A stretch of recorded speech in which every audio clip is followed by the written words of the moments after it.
చిన్న సినిమాగా వచ్చి మంచి విజయాలను అందుకున్న సినిమాలు చాలానే ఉన్నాయి. అలాంటి వాటిల్లో మంజుమల్ బాయ్స్ సినిమా ఒకటి.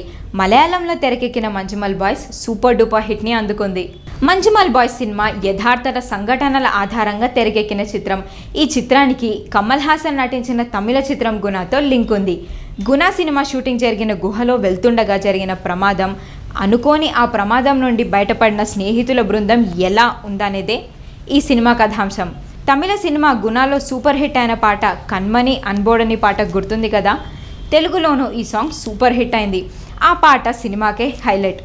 కానీ గుణ సినిమా సంగీత దర్శకుడు ఇళయరాజా మాత్రం అనుమతి లేకుండా తన పాటను వాడుకున్నందుకు మంజుమల్ బాయ్స్ చిత్ర యూనిట్ నిర్మాతలకు నోటీసులు ఇచ్చారు. ఇళయరాజా నోటీసులపై నిర్మాతలు స్పందించారు. తన పాటలన్నింటికీ అసలు యజమాని తానేనని, ఫంక్షన్ రైట్స్ తనవేనని చెప్పుకొచ్చారు. మంజుమల్ బాయ్స్ సినిమా నిర్మాతలు తమ సినిమాలో నా మ్యూజిక్ కంపోజిషన్ని ఉపయోగించుకోవడానికి నా అనుమతి తీసుకోలేదని అన్నారు. టైటిల్ కార్డులో నా పేరు వేసినంత మాత్రాన నా అనుమతి తీసుకున్నట్టు కాదని అన్నారు.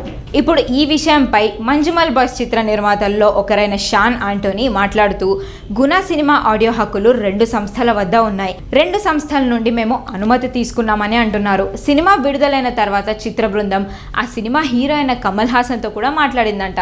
ఇళయరాజా గతంలో కూడా ఇలా చాలా మందికి నోటీసులు ఇచ్చారు.